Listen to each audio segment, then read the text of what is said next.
Je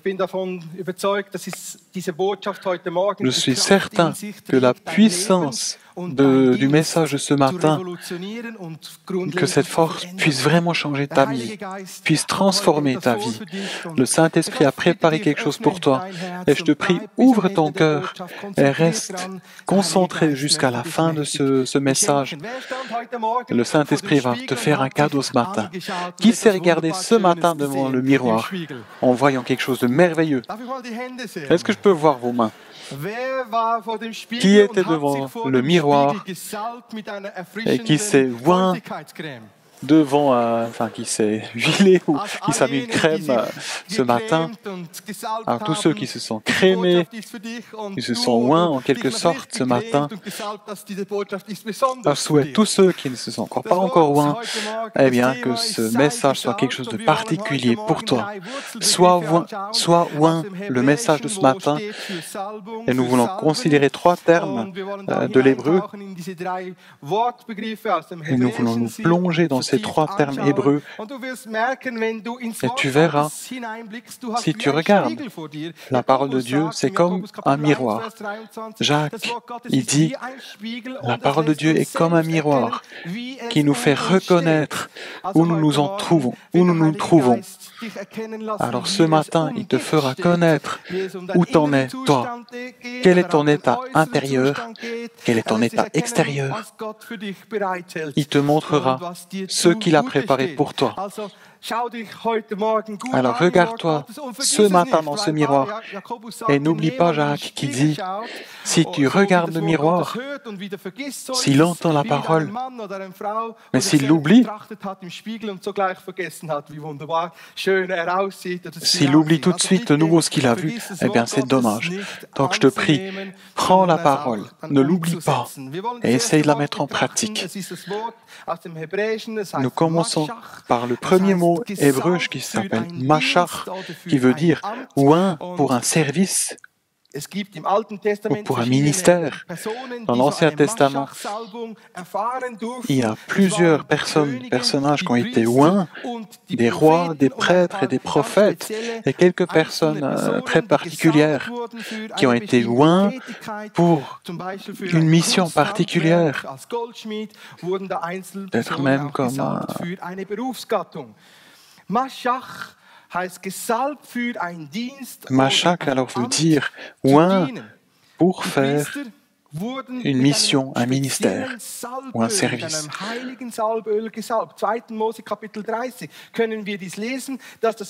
En Exode, nous lisons que les prêtres ont été oints avant qu'ils prennent vraiment ce service pour servir Dieu. C'était très particulier. Ils se sont approchés de Dieu dans leur foi, ils ont cherché sa face et ils l'ont loué pour ce qu'il est. Ils lui ont apporté leurs prières, mais ils ont aussi prié pour le peuple. Mais alors quand ils ont quitté le temple, qu'ils sont sortis de la face de Dieu, ils ont servi le peuple comme Dieu a voulu qu'ils le fassent. Et pour cela, ils portaient des vêtements saints. Et nous lisons dans la Bible qu'ils avaient vraiment ces vêtements spécialement saints. Et nous allons nous orienter vers Jésus. Comme les prêtres de l'époque. Nous tous pouvons nous approcher de Dieu comme pouvaient le faire que les prêtres à l'époque. Jésus nous dit que nous sommes un peuple choisi, une génération de prêtres. Nous avons été transformés de l'obscurité vers la lumière. 1 Pierre 2,9. Quand nous nous sommes convertis, quand nous nous sommes orientés vers Jésus et quand il s'est orienté vers nous, nous avons changé d'état. Nous tous sommes maintenant en quelque sorte des prêtres royaux et nous sommes appelés à être ses témoins, ses messagers. Dans l'Ancien Testament, des rois comme Saül, David et d'autres ont été oints également. Et ils ont servi le Seigneur en tant que roi comme reine.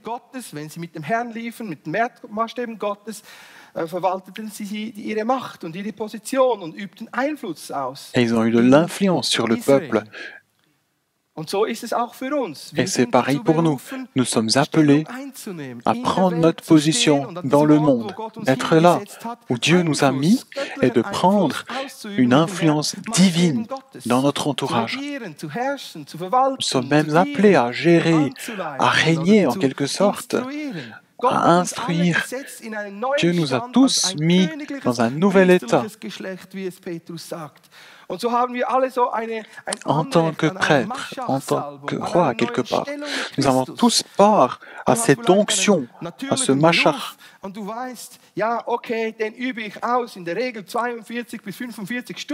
Tu as une profession que tu exerces peut-être 42 heures par semaine.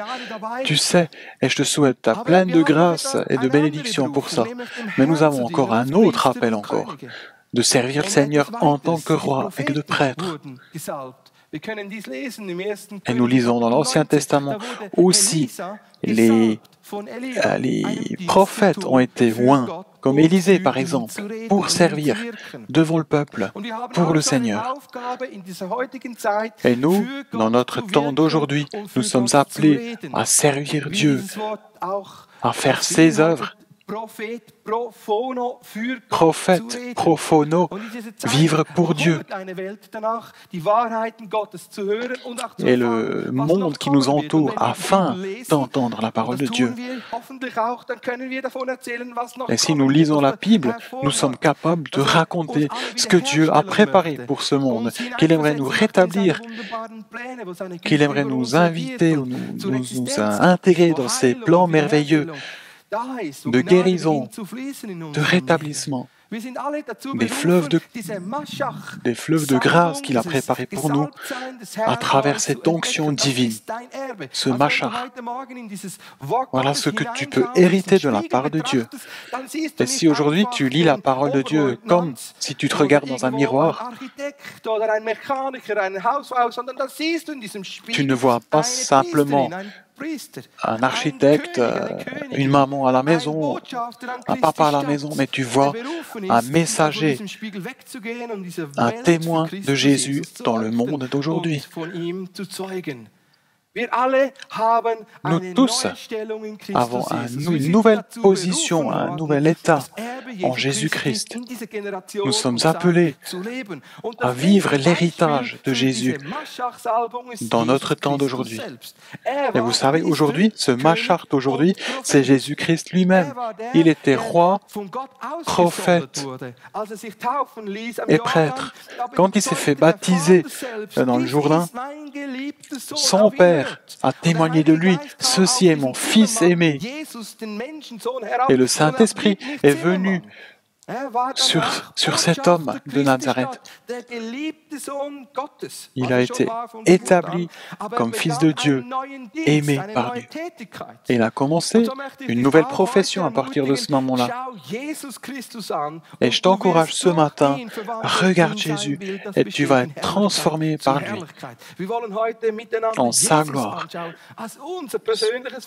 Nous voulons prendre Jésus comme notre exemple personnel d'aujourd'hui, que nous voulons suivre. Je souhaite que tu aies faim et que tu te dises, oui, j'ai envie de faire comme a fait Jésus, de vivre selon ses plans. Jésus a été prêtre, roi et prophète. Et il a eu sur lui ce machar sur lui, cette onction sur lui. C'est pour ça qu'il a été aussi appelé le Messie, celui qui est loin. Meshiach, Machar, et il est devenu notre sauveur. En hébreu, Meshiach, grec, Christos, le oint. Et si nous le regardons ensemble, nous découvrons plein de miracles et plein de trésors en le regardant. Et j'espère que tu réaliseras aujourd'hui que ce témoignage de Jésus est là pour toi. Tu y as droit. Peu importe de où tu viens, de quel péché tu sors, de quoi le Seigneur t'a délivré, peu importe. Le Seigneur, il a tout donné pour toi, pour te faire rentrer dans cette mission, pour en prendre cette nouvelle position devant lui. Ce Machach lui a coûté sa vie.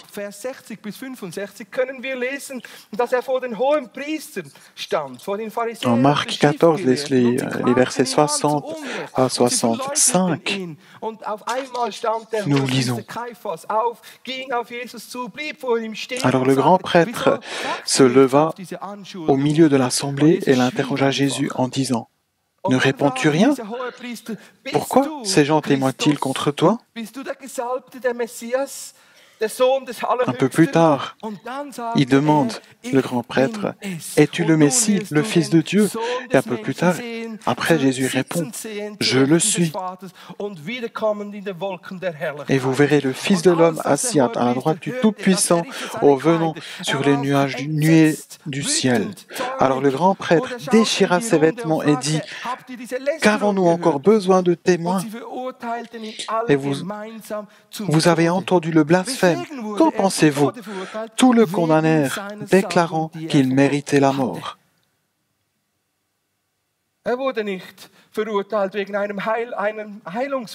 Il n'a pas été condamné parce qu'il a fait un miracle de guérison ou un autre miracle, ou parce qu'il a guéri alors c'était dimanche ou sabbat. Mais il a été condamné parce qu'il disait « Je suis le prêtre éternel, je suis le Fils de Dieu, je suis celui de qui tous les prophètes ont parlé. C'est moi l'accomplissement, sur moi repose l'Esprit de Dieu. Je suis le Mashiach, le loin, et ça lui a coûté sa vie. Et pourquoi ça lui a coûté sa vie? Pour que toi, seulement en lui, tu aies la vie, que tu puisses transmettre ce salut. Tu es un petit Christos, un petit Mashiach, tu es un loin pour notre grand Seigneur. N'est-ce pas merveilleux d'avoir cet héritage dans le Saint-Esprit? Et nous sommes dignes devant Dieu. Tu es digne d'être loin par le merveilleux Saint-Esprit.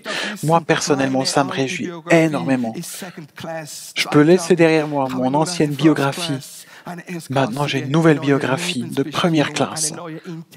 J'ai une nouvelle identité, un nouveau sens de vie. Jésus a donné sa vie parce qu'il a vraiment lui aussi saisi cet héritage, cette onction. Je serai prêtre selon comme ça l'était Melchizedek. Je serai le roi des rois et je reviendrai avec mon royaume. Et déjà maintenant, je vous en parle de manière prophétique. Le Seigneur reviendra.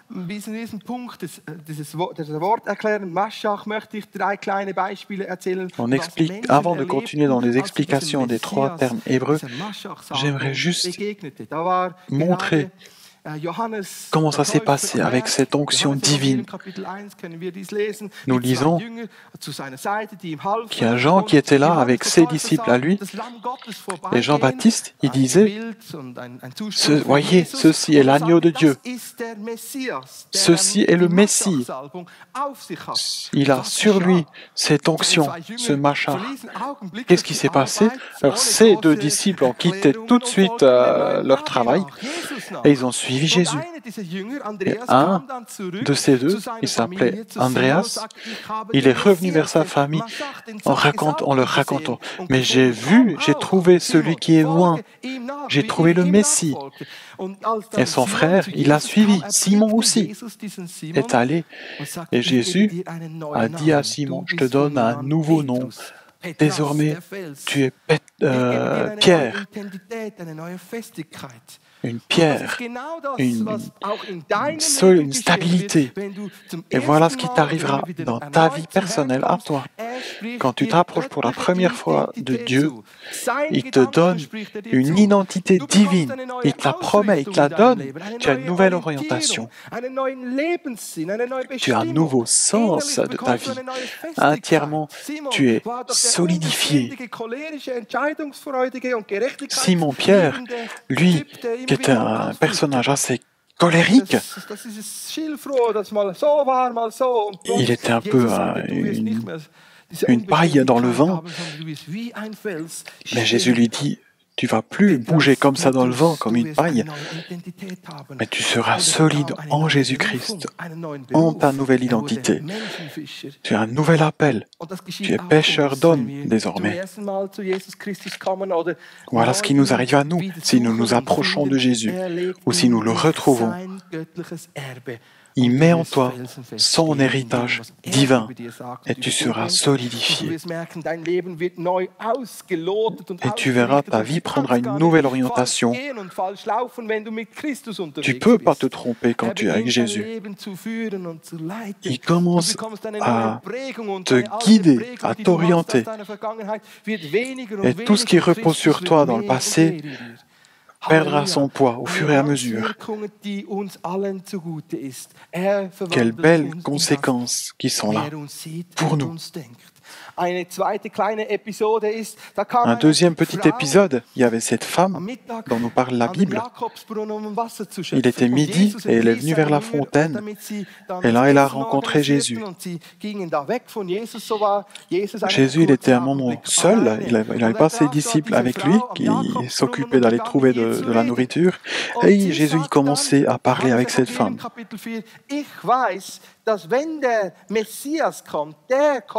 Dans l'évangile de Jean, chapitre 4, nous trouvons cette histoire. Et cette femme, elle dit que quand le Messie viendra, il viendra pour accomplir ce à quoi nous attendons. Et Jésus est venu et il a raconté à sa femme toute sa vie à elle. Il lui dit, je sais que tu avais plusieurs hommes et je sais que tu n'as pas trouvé le repos dans l'amour de ces hommes. Tout était en vain. Tu as perdu ton espoir.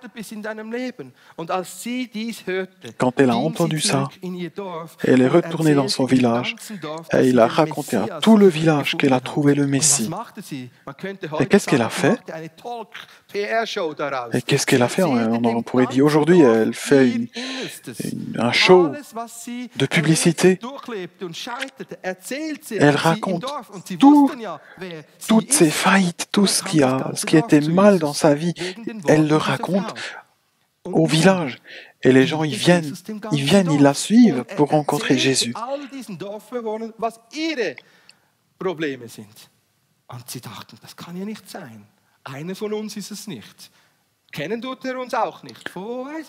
Tous ceux du village se sont posé la question, mais qui ça pourrait être?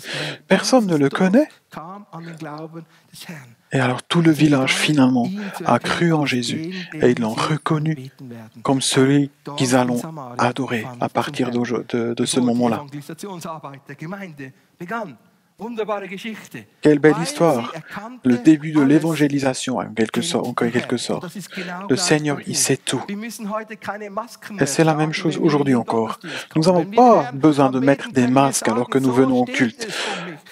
Quand nous adorons le Seigneur, nous pouvons simplement lui dire comment nous nous sentons, où nous en sommes dans notre vie. Voilà ce qui nous arrive à nous. Si nous disons Jésus, nous voulons te suivre. Il va guérir en nous tout ce qui n'est pas encore guéri. Le Seigneur te relève où tu as besoin de lui. Il te relève ce qu'il sait de ta vie et lui seul, il peut le faire. Le Saint-Esprit commence à révéler la vérité en toi. Et tu reconnaîtras toi-même, ah oui, voilà qui je suis, quelles sont mes faiblesses, quelles sont mes forces. Tu peux simplement enlever tous tes masques devant le Seigneur, car tu rencontres la vérité en Jésus. Jésus qui te donne une nouvelle vie. Du wirst gestillt und gesättigt. Dein Lebenshunger stillt sich. Deine Ta faim d'amour s'arrêtera parce qu'il va te donner son amour. Tu pourras trouver le repas dans le Seigneur. Encore un troisième petit épisode que j'aimerais mentionner. Quand quelqu'un rencontre le Seigneur et il expérimente ce machar, c'est dans Marc chapitre 5. Nous retrouvons ici une femme malade qui a un problème de sang. Si elle se blessait, ça ne s'arrêtait pas de saigner. Elle a vraiment donné tout son argent aux médecins de l'époque. Et après chaque traitement, c'était encore pire. Ça n'apportait rien du tout. Mais elle avait plus d'argent et c'était pire qu'au début. Elle avait perdu tout l'espoir. Et là, elle entend Jésus. Elle entend que Jésus est dans sa ville, à proximité d'elle. Elle voulait s'approcher de lui, mais il y avait tellement de gens qui étaient là. Et qu'est-ce qu'elle a fait? Elle s'est agenouillée et puis elle a essayé de se faufiler entre les jambes des gens qui étaient là. Et de derrière, elle a réussi à choper le menton de Jésus. Et elle a été guérie. Jésus a senti, tiens, il y a de la force qui est partie de moi. Il demande dans la foule, qui c'est qui m'a touché? Et les disciples se disent, mais il y a tellement de gens, quelle question? Tout le monde te touche là. Mais Jésus dit, non, il y a quelqu'un qui m'a touché et j'ai senti qu'il y a la guérison qui est partie de moi. Et cette femme, elle s'est levée en tremblant. Elle a dit, c'était moi, voilà mon histoire. Elle a été guérie sur le point. Si on vient vers Jésus, des miracles et des signes ont lieu. L'impossible devient possible en Jésus. Il y a de la force qui coule de Jésus. Si tu as un problème que le monde, que la terre, les gens autour de toi ne peuvent pas enlever, Jésus est ton médecin qui te sert. Si tu t'approches de lui, tu as non seulement une nouvelle onction, une nouvelle position, une nouvelle identité, une nouvelle orientation, mais tu as de la force de rétablissement qui prend place en toi. Des aveugles verront. Jésus est celui qui fait des miracles. Encore aujourd'hui, Jésus reste le même. Hier, aujourd'hui et dans toute l'éternité. Voilà un héritage qui nous revient.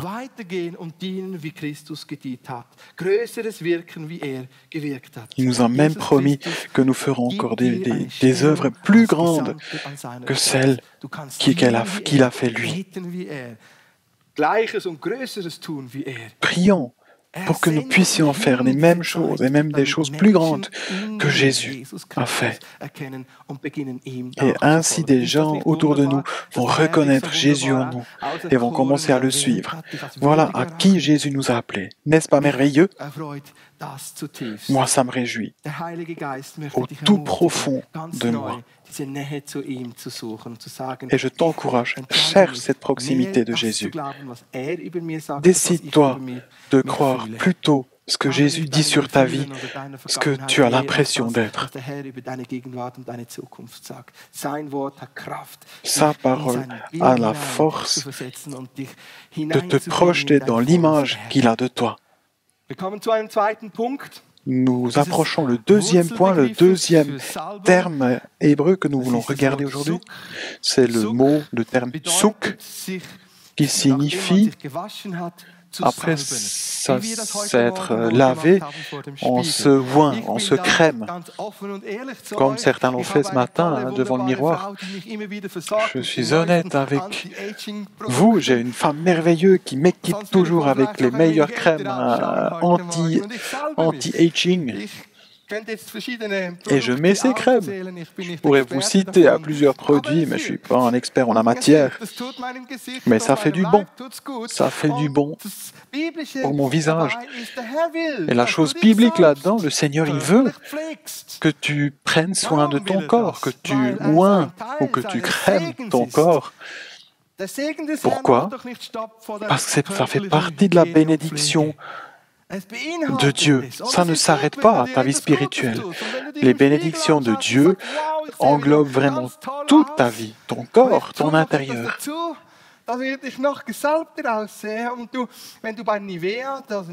Et par exemple, si tu prends une crème Nivea, après, tu es tout brillant.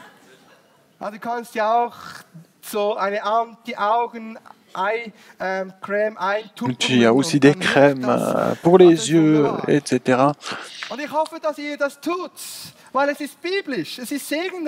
Mais j'espère que vous le fassiez, que vous preniez soin de votre cœur, non seulement les dames, mais aussi les messieurs. Halleluja, super.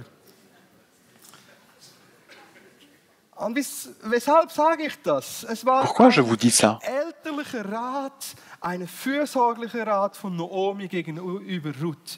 C'était dans la Bible, nous trouvons une histoire.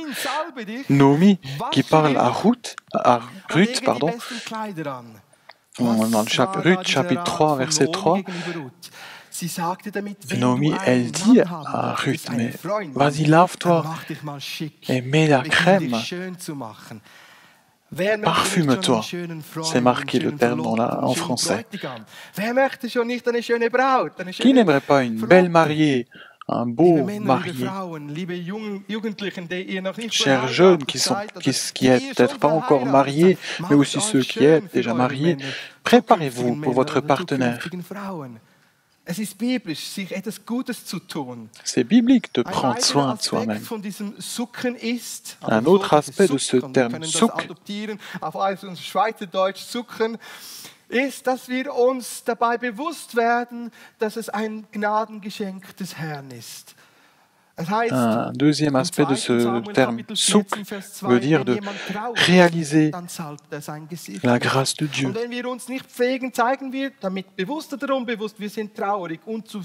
Si nous ne prenons pas soin de nous, nous lisons plusieurs passages dans la Bible aussi, qu'on prenne plus soin de soi quand on est triste. Celui qui prend pas soin de lui, il montre sa tristesse. Daniel chapitre 10 verset 3, Daniel qui était triste. Et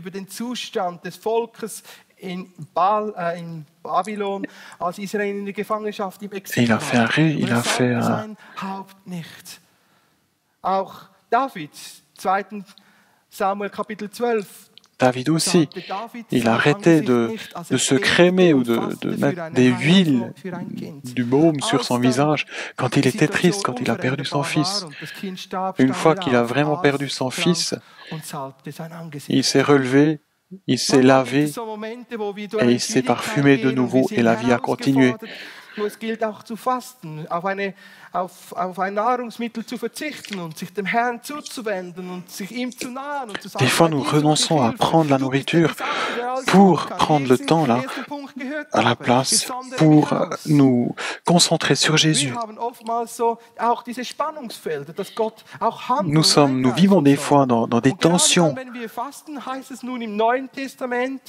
Et quand nous faisons le jeûne, Matthieu 6, verset 17, nous lisons « Mais toi, quand tu jeûnes, parfume ou alors oins ta tête et lave ton visage. »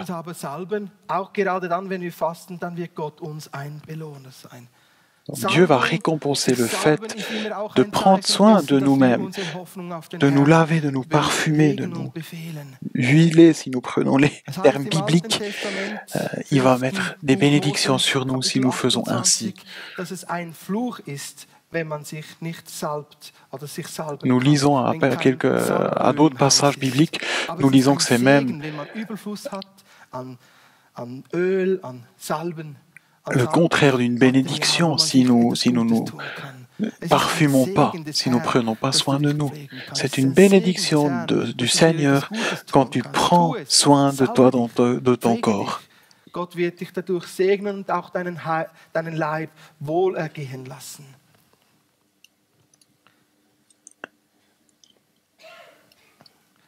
Gesalbt wurden nicht nur Gesunde, sondern es wurden auch Schwache gesalbt. Im Neuen Testament können wir dies lesen. Dans le Nouveau Testament, nous lisons que non seulement ceux qui étaient en bonne santé se sont parfumés ou ont mis des huiles précieuses, aussi les malades ont été oints. Jacques le dit à l'Assemblée, si quelqu'un est malade, qu'il aille vers les anciens de l'Église. Et ils vont prier pour lui, mettre l'onction sur lui, et il sera guéri, et le péché lui sera pardonné. L'onction, c'est quelque chose à quoi nous avons tous droit.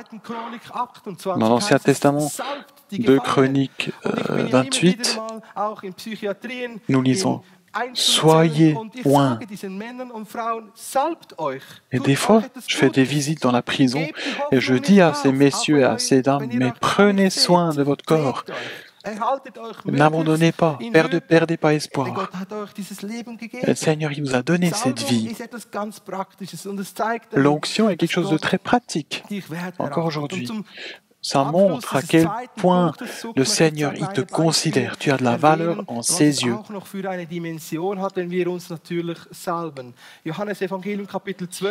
Jean, chapitre 12, nous lisons l'histoire de Marie qui s'approche de Jésus avec un huile très précieux ou un parfum très précieux, selon les traductions.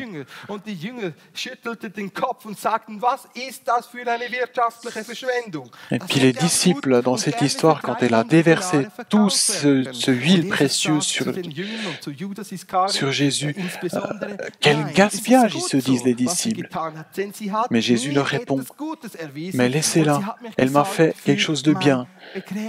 Elle m'a oint pour mon l'ensevelissement. Elle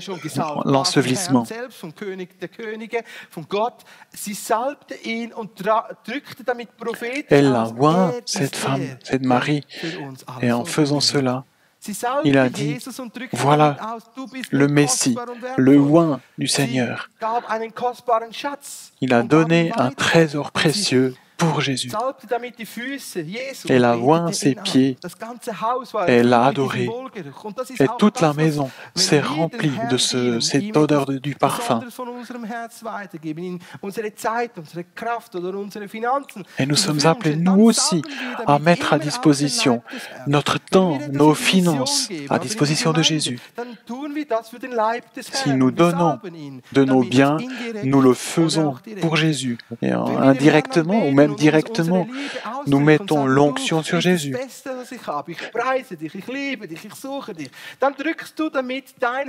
Si la louange est le plus précieux que tu peux apporter à Jésus, alors oui, fais-le et tu apportes à Jésus ton adoration. Marie a donné un parfum ou un huile précieux. Samuel, au Cantique des Cantiques, il dit « Un huile, un parfum précieux est comme de l'amour, qui exprime « Tu es précieux à celui qu'on le met, tu es oint ». Voilà le culte que Marie a fait pour le Seigneur. Et une deuxième histoire en lien avec ce terme souk. Nous lisons dans Luc chapitre 7, nous lisons l'histoire où Jésus est invité.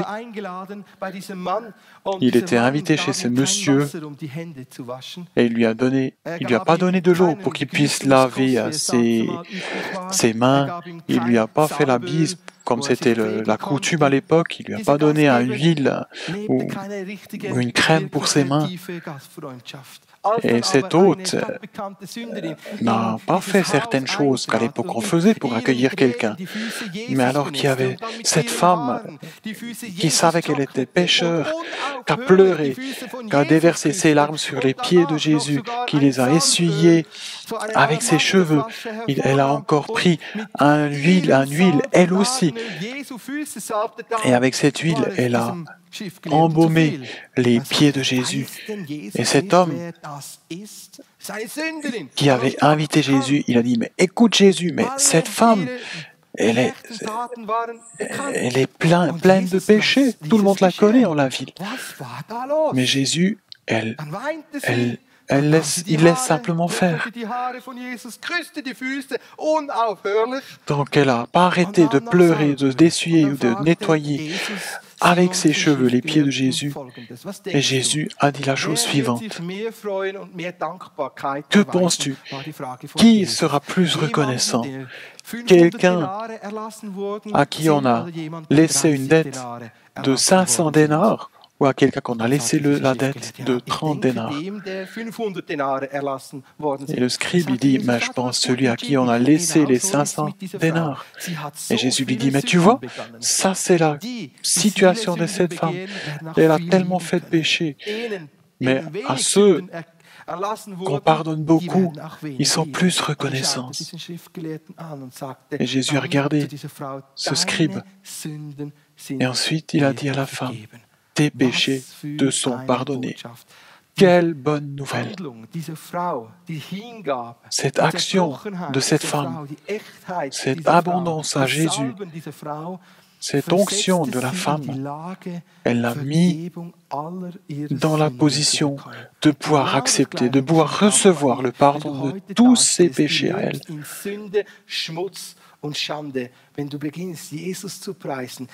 Et toi aussi aujourd'hui, si tu commences à louer le Seigneur, Jésus, il te répond, je t'accepte, je te pardonne, j'ai tout fait pour toi. Pour l'amour de ton cœur pour moi, moi j'ai donné ma vie pour que tu sois pardonné, pour que tu aies le salut. Et aujourd'hui encore, ça fonctionne comme ça. Si tu commences à donner ton meilleur pour Jésus, si tu viens avec toutes tes faiblesses vers lui, en lui disant, mais je ne sais pas, je ne sais plus comment continuer. J'ai fait tellement de fautes dans ma vie que je ne peux plus corriger. Et si tu es devant le Seigneur, tu pleures devant lui, tu t'inclines devant ses pieds et tu commences à lui faire la bise. Tu commences à l'honorer, à lui exprimer ton amour. Alors cet amour que tu as pour lui est comme une huile que tu mets sur les pieds de Jésus. Et il te dit, je te sanctifie, je te purifie, tes péchés te sont pardonnés. N'est-ce pas merveilleux? Jésus te pardonne toutes tes fautes, toute la saleté, il enlève de toi. Et tu es là, purifié. Tu n'es plus condamné. Tu peux venir tel que tu es aujourd'hui. Tu peux de toute façon rien cacher devant lui. Il te connaît entièrement. Et si aujourd'hui tu viens, tu l'accueilles dans ton cœur, alors voilà ce qui peut t'arriver. Tu auras le pardon. J'arrive au troisième point, le troisième terme. Et une fois que tu commences à vivre cette onction,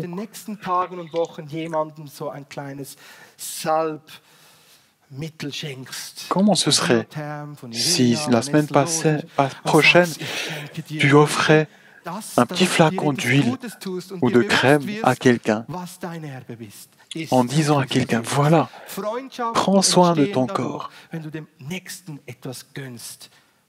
Tu es précieux et réjouis-toi de la beauté de ton voisin. Réjouis-toi de la beauté des personnes qui t'entourent. Réjouis-toi de mettre la crème, de prendre soin de ton corps et d'encourager quelqu'un d'autre à prendre soin de son corps. Parce que nous sommes précieux. Et je ne le fais pas en rigolant. Je vous dis ça pas en rigolant. Mais je vous appelle, mais aidez-vous les uns les autres de vous faire beau pour le Seigneur. Amen. Donc nous arrivons à ce dernier aspect de cette prédication, ce terme d'Hachem.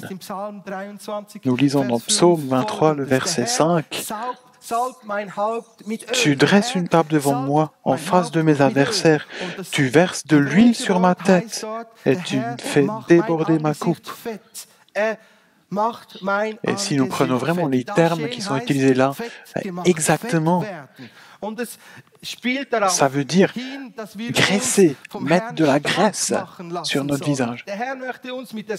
Le Seigneur, il aimerait nous fortifier, nous rendre gras, en quelque sorte, par l'onction du Saint-Esprit. Celui qui est loin par le Saint-Esprit, il est beau, fort et gras, en quelque sorte. L'Éternel est le bon berger. Nous manquerons de rien. Il nous mène sur ses chemins de la vérité. Et même alors que nous marchons dans la sombre vallée de la mort, nous redoutons aucun mal.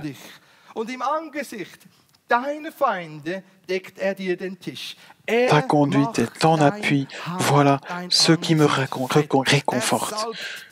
Seigneur, tu dresses une table devant moi en face de mes adversaires, tu verses de l'huile sur ma tête et tu fais déborder ma coupe. Oui, le bonheur et la grâce m'accompagneront tous les jours de ma vie et je reviendrai dans la maison de l'Éternel jusqu'à la fin de mes jours. Quand nous commençons à nous nourrir par la parole de Dieu, alors nous sommes fortifiés en face du Seigneur et face à nos adversaires. Nous avons tout ce qu'il nous faut. C'est le Seigneur qui nous donne tout ce dont nous avons besoin. Notre visage montre la vie que nous vivons. En fonction de comment nous vivons, notre visage a tel ou tel aspect. Et le Seigneur, il nous dit, je crème ton visage, je mets de l'huile, du parfum sur ton visage, je te renouvelle, je renouvelle ton histoire. Et je te mets à part. Le terme exact, Yahweh en Kadesh, le Seigneur te sanctifie, il te met à part et il te fortifie. Il te rend gras. Bien sûr, nous sommes contents si nous nous mettons sur la balance. Ce n'est pas de cette graisse-là que le Seigneur y parle. Mais il aimerait te rendre gras d'une manière positive. Il aimerait nous fortifier. Alors cet après-midi, si tu te mets sur ta balance et tu vois, j'ai quelques kilos en plus, mais réjouis-toi, le Seigneur t'a béni ce matin. Pourquoi il le fait? Il y a une vérité profonde qui est connectée ou reliée à ça. Si tu es fortifié dans l'onction du Seigneur, tout joug sera enlevé de toi. Und das Joch wird gesprengt durch die Salbung, durch das Fett wird das Joch von dir weggesprengt. En Ésaïe 10, verset 27, nous lisons « Ce jour-là, le fardeau qui faisait peser sur toi sera retiré.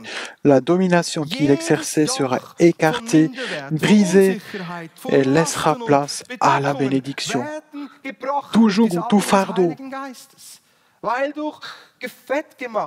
Tout ce qui pesait sur toi est enlevé de toi parce qu'il t'a oint, parce qu'il a rendu gras de manière positive.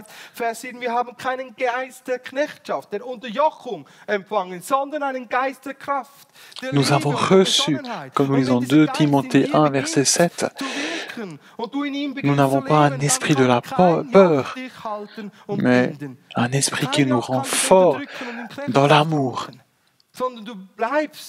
in dieser Freiheit stehen, wie es im Galater 5,1 heißt. Ihr seid zur Freiheit in Christus berufen. En Christ, nous sommes appelés à la liberté en Christ. Nous sommes plus sous le joug du mal.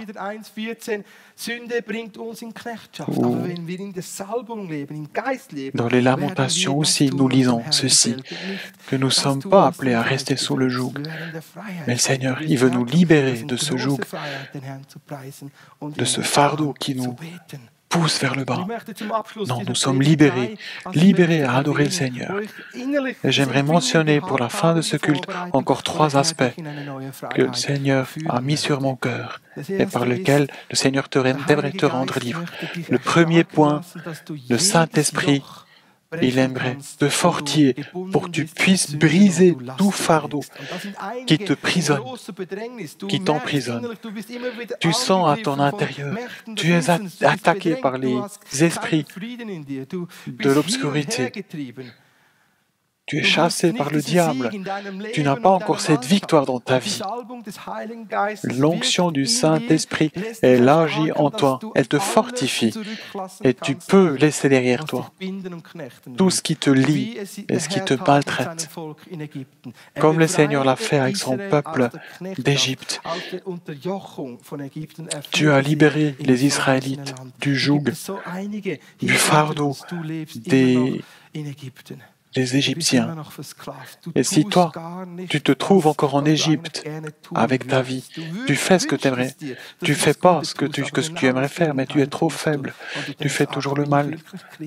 Et ou même si tu es chrétien, tu te demandes des fois, mais est-ce que je suis vraiment chrétien? Je n'arrive pas à faire le bon.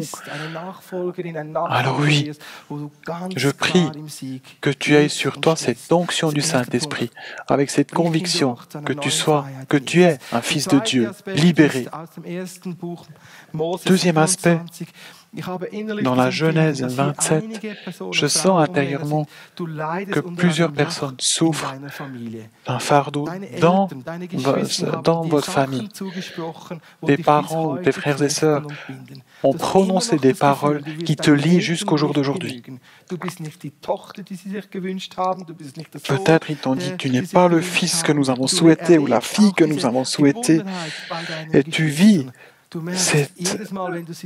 ces chaînes. Et à chaque fois que tu les rencontres, tu sens que tu n'es pas libre, que tu es lié. Et nous lisons en Genèse 27, une fois que tu es oint par le Saint-Esprit, tu pourras te débarrasser de ce fardeau. Et je t'encourage, accepte la prière de quelqu'un. Va prier avec quelqu'un pour qu'il puisse vraiment prier pour l'onction, pour que tu sois libéré de tout ce qui pèse sur toi. Tu es libre de ce fardeau de la manipulation, du contrôle de tes parents, de tes frères et sœurs. Tu es appelé à être enfant de Dieu. Et ce matin, il aimerait te libérer de tous les héritages des générations précédentes. Si tu as entendu des paroles qui pèsent sur toi jusqu'au jour d'aujourd'hui, ou même des traits de caractère négatifs que tu as hérités de tes parents,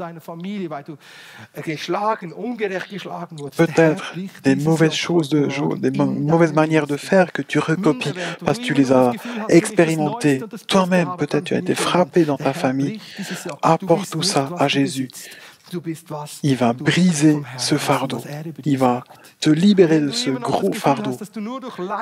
Et si tu continues à penser que tu n'es précieux que à travers ce que tu fais, ce que tu apportes, ce que tu travailles, alors sache que tu es libéré de cette pression-là aussi. Le troisième aspect, et j'invite déjà le groupe de louanges de me rejoindre, c'est ton travail. Nous lisons dans 1 Roi chapitre 12, le peuple qui est venu et qui a demandé, mais allégez ce fardeau qui est sur nous, sont venus vers le roi.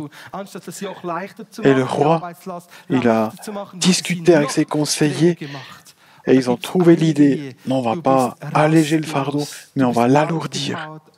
Peut-être c'est comme ça que tu te sens à ton travail. Tu n'as plus la force. Tu es sous une pression incroyable au travail. Tu es sous un joug, sous un fardeau et ça te poursuit même à la maison le soir quand tu rentres. Toutes ces difficultés de travail avec le chef, avec les collègues, sache que le Saint-Esprit aimerait te libérer aussi de ça, de ce domaine, de ces pressions du travail. Et j'ai eu l'impression qu'il y a certains parmi nous qui souffrent sous le joug du légalisme. Tu as entendu tellement d'interdictions. Voilà, ça ne se fait pas. Tu n'as pas le droit de. Fais pas ceci, fais pas cela. Sache que le Seigneur, il aimerait t'amener dans une nouvelle liberté. Tu n'es pas sanctifié parce que tu fais tout juste. Tu n'es pas aimé plus par le Seigneur parce que tu obéis à tous ses commandements par ta propre force. Mais tu es justifié en acceptant son amour. Je vous invite à vous lever maintenant. J'invite les responsables des groupes Fimi at Home de venir devant pour servir ceux qui aimeraient recevoir la prière. Nous fermons nos yeux devant le Seigneur. Nous élevons nos mains. Le Saint-Esprit, il t'a parlé. Donne-lui ta réponse. Si tu dis, oui, en regardant le miroir, j'ai reconnu où j'en suis. Je reconnais que j'ai besoin du Saint-Esprit.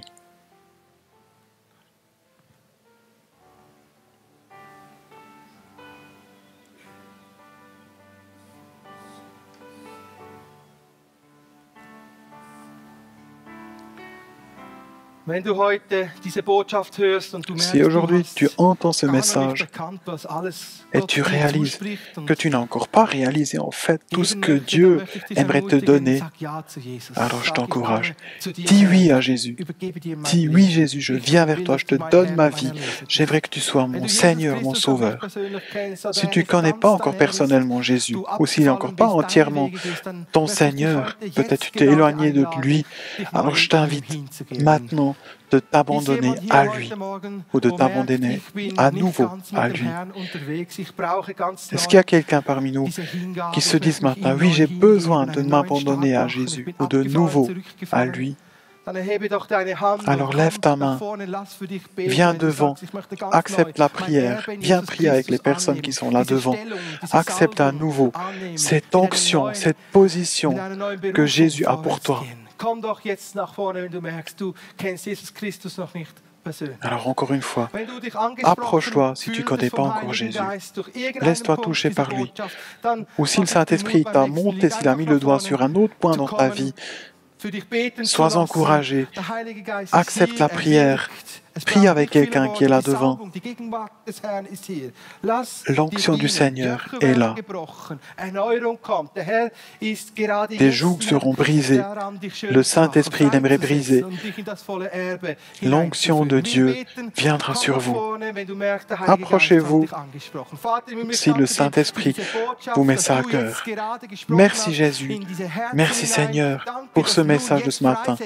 Merci parce que maintenant, tu vas libérer tous ceux qui se sentent touchés ce matin, qui s'approchent devant. Mets ton onction sur eux. Renouvelle des vies. Ces personnes qui viennent parce qu'ils aimeraient accepter ton onction, fais couler ton onction sur eux. Donne un nouvel appel, Seigneur, à tous ceux qui s'approchent de toi. Merci, Seigneur, parce que tu nous appelles à tes témoins, à tes messagers. Père, je te remercie de me rendre capable d'être ton témoin à mon travail, d'être ton gérant, d'être roi pour toi dans mon entourage. Encore une fois, j'invite toutes les personnes qui sentent dans leur cœur un appel du Saint-Esprit. Venez devant. Il aimerait donner son onction sur vous. Je t'invite, approche-toi.